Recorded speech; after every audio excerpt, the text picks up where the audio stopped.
చెర్ల మండలం కలివేరులో పోడు భూములను ఫారెస్ట్ అధికారుల ఆక్రమణను నుంచి నిలుపుదల చేయాలని సిపిఐ ఎంఎల్ న్యూ డెమోక్రసీ నాయకులు ఆవునూరి మధు అన్నారు. గత 20-30 సంవత్సరాలుగా పోడు భూములను సాగు చేస్తున్న రైతులందరికీ ప్రభుత్వం పట్టాలు ఇవ్వాలని ఆదివారం నిర్వహించిన సమావేశంలో డిమాండ్ చేశారు. అలాగే పోడు భూముల రైతులపై ఫారెస్ట్ అధికారుల దాడులను అరికట్టాలని పేర్కొన్నారు.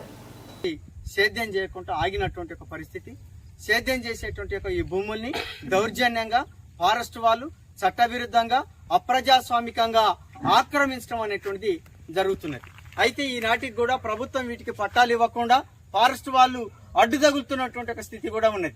గ్రామ సభ తీర్మానం చేసింది, వీటిని అన్నిటిని సర్వేలు చేసినారు. సర్వేలు చేసినటువంటి పత్రాలు కూడా వీళ్ళ దగ్గర ఉన్నాయి. అయినా పట్టాలు రానటువంటి ఒక స్థితి ఉన్నది. ఈ భూమి ప్రభుత్వ ల్యాండ్. ఈ భూమిని ఫారెస్ట్ వాళ్ళు ఎట్టి పరిస్థితుల్లో కూడా ఆక్రమించడానికి అవకాశం లేనటువంటిది. 2005లో నరికినటువంటి దాఖలాలు కూడా వీళ్ళ దగ్గర ఆధారాలు కూడా ఉన్నాయి. 2003లో ఈ భూమి నరికినటువంటి ఒక సమయంలో ఈ గ్రామస్తుల పైన కేసులైనటువంటి ఒక పరిస్థితి అనేటువంటిది కూడా ఉన్నది.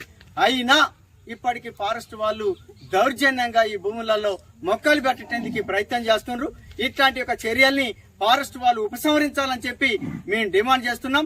ఈ రోజు ప్రభుత్వం, కాంగ్రెస్ ప్రభుత్వం ఏం చెప్పేది, నేను అధికారంలోకి వచ్చిన తర్వాత పట్టాలు ఇస్తానని చెప్పేది, భూములను ఆక్రమించొద్దనేట్టు చెప్పేది.